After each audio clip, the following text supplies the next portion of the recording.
নমস্কার, স্বাগত সবাইকে আমাদের আজকের অনুষ্ঠানে।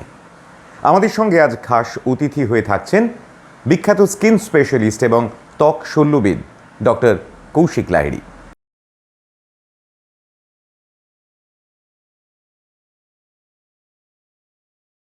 কালো যদি মন্দ তবে কেশ পাকিলে কান্দ কেন, তারাশঙ্কর বন্দ্যোপাধ্যায় কিন্তু জানতে চেয়েছিলেন কবি তার উপন্যাসে।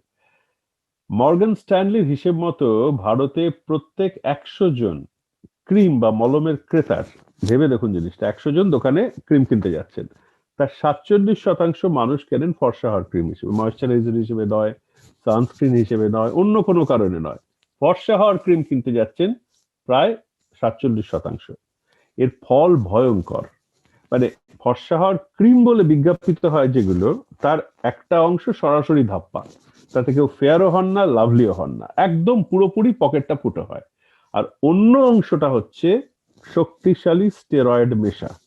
এই শক্তিশালী স্টেরয়েড মেশা ক্রিম অকারণে মুখে মাখলে পাতলা হয়ে যাচ্ছে ত্বক, হয়ে যাচ্ছে অতিরিক্ত সানসেনসিটিভ, বেরোচ্ছে ব্রণ, অবাঞ্ছিত লোম, সর্বনাশ হয়ে যাচ্ছে ত্বকের।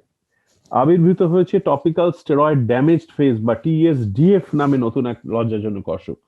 এই অবৈজ্ঞানিক ককটেল ওষুধগুলি না জেনে দীর্ঘদিন ধরে, বিশেষত মুখে বা শরীরের অন্য চাপা অংশ, অনেকে দাঁতের মলম হিসেবেও লাগান, ভয়ঙ্কর বিপদ হতে পারে। মানে খাল কেটে কুমির আনার মতো অবিবেচক কাজ। দেখুন, 3 রকম ভাবে এই স্টেরয়েড ক্রিমের অপব্যবহার আমাদের দেশে হয়। একটা হচ্ছে দাঁতের মলম হিসেবে, আমি নাম করেই বলছি, কোয়াড্রিডার্ম, ফোর্ডার্ম, প্যান্ডাম, এগুলো ব্যান্ড। ক্যান্ডিডার্মা, ক্যান্ডি টোটাল, সারফাজেসেন, বেটনোভেট GM, লোবেট GM, এইগুলো, মানে এগুলোর মধ্যে কি আছে? একটা অ্যান্টিবায়োটিক, একটা অ্যান্টিফাঙ্গাল, একটা স্টেরয়েড। মানে যাই হোক, ডায়াগনোসিস চুলোয় যাক, মানে একটা কোথাও লেগে যায় ছড়রাগুলির মতো। আর ফর্সা হওয়ার ক্রিম যেমন Melacare, skin light, skin shine, no scar, এগুলোর মধ্যে একটা শক্তিশালী স্টেরয়েড থাকে, হাইড্রোকুইনন নামে একটা ব্লিচ থাকে, ট্রেটিনয়েড নামে একটা ওষুধ থাকে। এছাড়া প্যান্ডাম প্লাস, কসভেট GM, Lobate GM, Betnovate GM, Nuforce GM, এগুলো অ্যাকচুয়ালি দাদের ওষুধ হিসেবে এসেছিল। মানে ওই দাদের যেগুলো মানে হাতুড়ে ওষুধ হিসেবে এসেছিল, এইগুলো অনেকে মুখে মাখেন ফর্সা হওয়ার জন্য।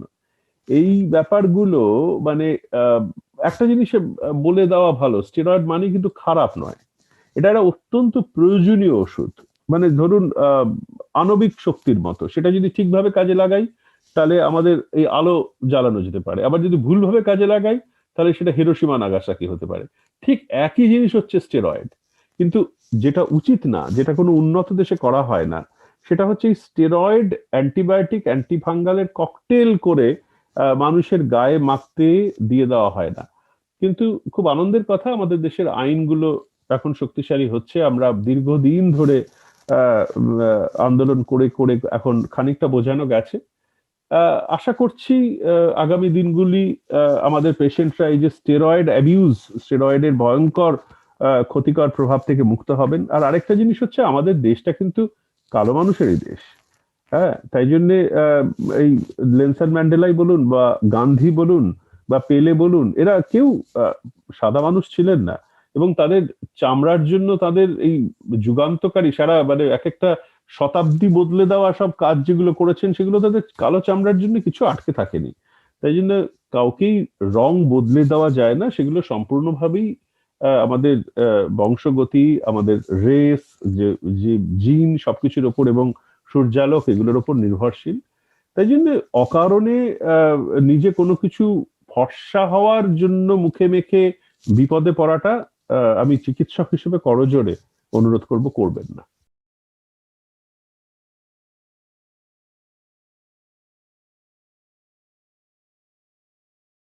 একটা জিনিস বলে দিতে পারি, সেটা হচ্ছে বিশ্ব স্বাস্থ্য সংস্থার একটা হিসেবে দেখা যাচ্ছে যে সাধারণ মানুষ যত সংখ্যায় কোভিড আক্রান্ত হচ্ছেন, চিকিৎসক এবং চিকিৎসা কর্মীরা তার 17 গুণ বেশি আক্রান্ত হয়েছেন এই সময়টাতে। তাই জন্য চিকিৎসকরা সবসময় কিন্তু, আমাদের তো ফ্রন্ট লাইন ওয়ার্কার বলা হচ্ছে, ফ্রন্ট লাইন একটা যুদ্ধক্ষেত্রে সামনের সারির যোদ্ধা, তাদেরই মারা পড়ার সম্ভাবনা, তাদেরই আক্রান্ত হওয়ার সম্ভাবনা সব থেকে বেশি। তাই জন্য হ্যাঁ, একটা দোলাচল, একটা চিন্তা, বিশেষ করে যারা সিনিয়র সিটিজেন, চিকিৎসকদের মধ্যেও যারা কোমরবিড আছেন, তাদের একটা চিন্তার ব্যাপার থেকেই যায়।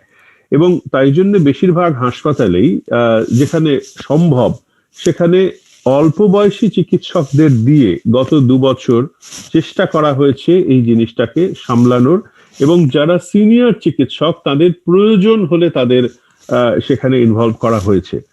তবে এটাও বলবো যে এরকম ঘটনা আমাদের দেশে এমনিতেই ধরুন প্রায় ১,৫০০, ১,৬৪৪ জন পিছু একজন চিকিৎসক। তাই জন্য এই সময়টাই কিন্তু চিকিৎসকরাই এবং স্বাস্থ্যকর্মীরাই আমাদের ঘিরে রেখেছিলেন, সমস্ত সরকারি হাসপাতাল, বেসরকারি হাসপাতাল, সব জায়গাতেই। তাই জন্য কোনো জায়গায় বিচ্ছিন্নভাবে যদি এরকম ঘটনা ঘটে থাকে সেটা খুব দুঃখের, কিন্তু ১৭-১৮ ঘন্টা ডিউটি করা ওই চিকিৎসক এবং নার্স দিদিমণিরা যেভাবে করেছেন, আমরা গ্রাফিক্যাল ডিটেলস জানি গত 2 বছরে, সেগুলো আর বারবার করে রিপিট করতে চাইছি না। সব থেকে বেশি ঝড় ঝাপটা কিন্তু গেছে চিকিৎসক সমাজের উপরেই। তাই জন্য এই অভিযোগটা পুরোপুরি একজন চিকিৎসক হিসেবে মেনে নেওয়া মুশকিল।